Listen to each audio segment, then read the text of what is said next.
Focus on Cape Town now. The city of Cape Town securing billions in developmental funds for its infrastructure. The French Development Bank has approved a 2 billion rand developmental loan after the City Council gave it the green light back in April. The funding will be spread across several categories of infrastructure, including water, sanitation, urban mobility and access to electricity. The city says the loan will help address socio-economic inequalities and improve the city's resilience to climate change events. And this comes, of course, on the heels of the devastating floods that left a trail of destruction, as we've just seen there in that story from my colleague, in some parts of the city. For more on this now, I'm joined by Cape Town Mayor Geordin Hill-Lewis, who joins us virtually from Cape Town. Mr. Mayor, thank you for your time this evening.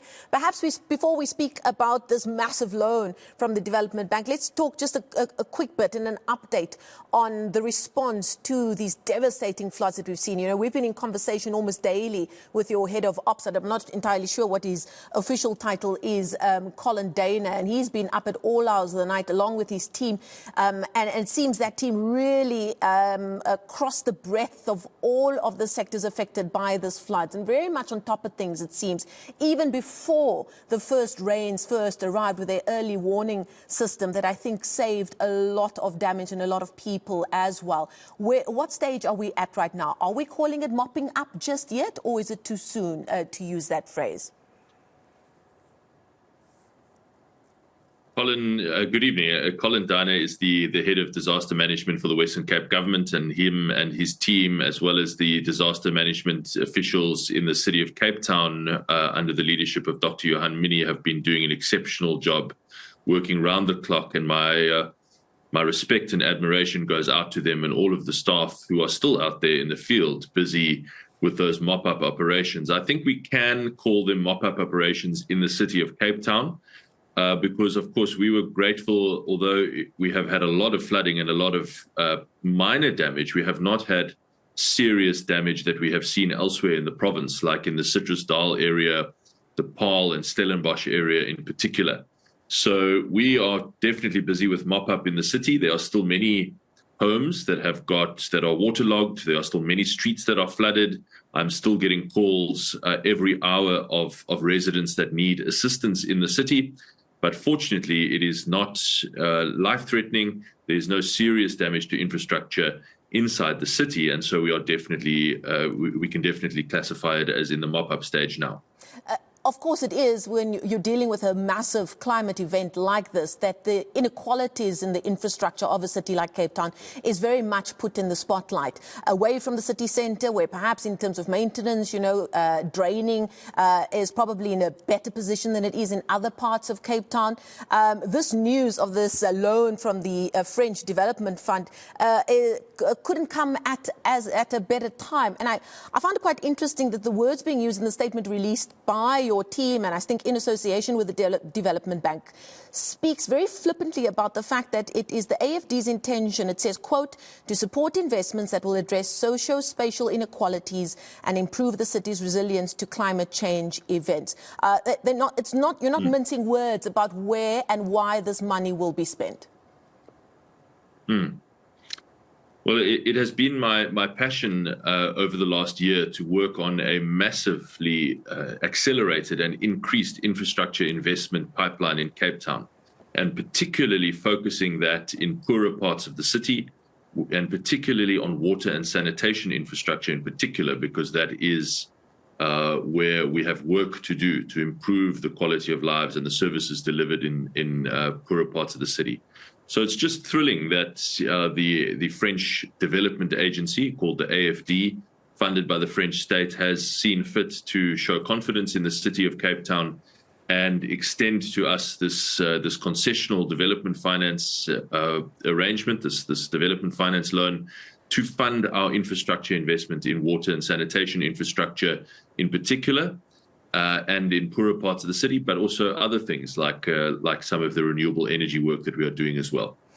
There was a percentage breakdown of how that funding will be used. 49%, the bulk of the funding, will be directed to water and sanitation. Is that where the greatest need is?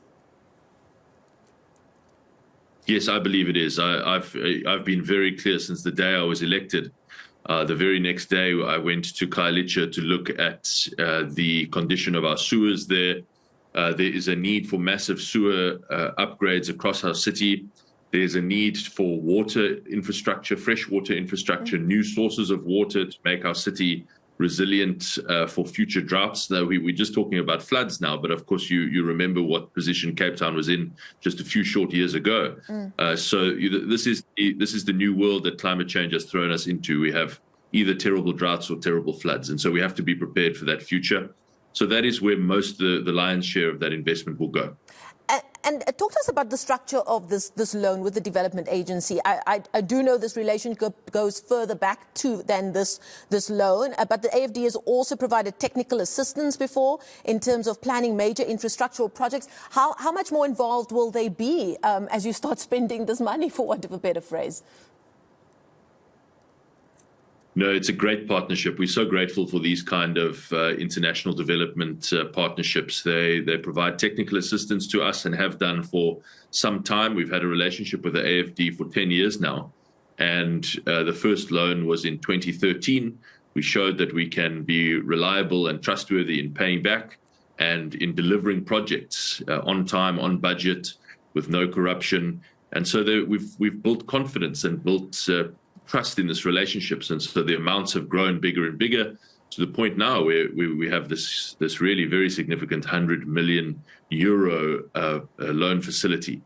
And as you say, along with it, some very valuable technical assistance in these infrastructure development areas. There will also be a focus on urban mobility, is what they're calling it. Can you explain to us what that would mean? Because I also know there's been a lot of moves afoot down in the Cape to get the trains moving in the right direction as well. And that's something that you've been quite passionate about as well. What kind of focus is this funding going to bring in terms of the transport sector, which we know is a major issue in getting Cape Townians from point A to point B? The biggest single infrastructure project in the whole Western Cape province is the extension of our My City bus system to the southeast of the city, to Khayelitsha and Mitchell's Plain, through Philippi, and in linking into Claremont and to the CBD. It is an just shy of 8 billion rand infrastructure project over the next few years. And so some of this will go towards that as well, and some of the technical assistance will go towards that as well. But as you said, the lion's share goes to water and sanitation. Geordin, as we wrap up this interview, I mean, I'm from Cape Town, originally born and bred, before I moved to the big old smoke, which has been very smoky over the last few days. I will tell you that. I've told my friends down in the Cape to stop complaining about the rain. You know, I must admit, when the payoff line of the ruling party in the Western Cape used to be the city that works for you, you'd often get rather snarky responses in the WhatsApp groups or at Braai's or wherever you're chatting to about, yeah, the city that works for some people in certain areas. And I'm sure you've heard that before. I see how you've engaged with that kind of thing when you first took up position on social media. Have you taken it upon yourself personally to turn around that view from certain parts of the city and certain communities in the city? Yes, to be honest with you, yes, I do see that as an important part of my mission and what I want to achieve as mayor, because you know, the investments that we have lined up and what I've personally spent a lot of time on, making sure that our infrastructure investment pipeline outstrips any other city in the country. It's more than double Johannesburg, more than 5 of the smaller cities combined. It is overwhelmingly focused in poorer parts of the city, and it is overwhelmingly focused at those basic quality of life improvements like mobility, like having a proper sewer system, having fresh water when you need it, whether it is drought or storm. And so I really do think that as these things start to find traction and start to see those investments really coming to the fore in the next few years, it will make a really big difference. And yes, I do plan to address that perception head on. And one last question. I mean, one can't help but think of the front page of the Time magazine a few years ago that really focused on the inequalities in South Africa. Are you sad sometimes that perhaps this kind of work wasn't done before in Cape Town, and the area and the region would have been far further along by the time you took office? Cape Town has been investing in infrastructure for a very long time. That's why infrastructure is still head and shoulders above anywhere else and is generally much better maintained. I think what we did not do is invest fast enough to keep pace with the huge number of the huge degree of population growth in our city.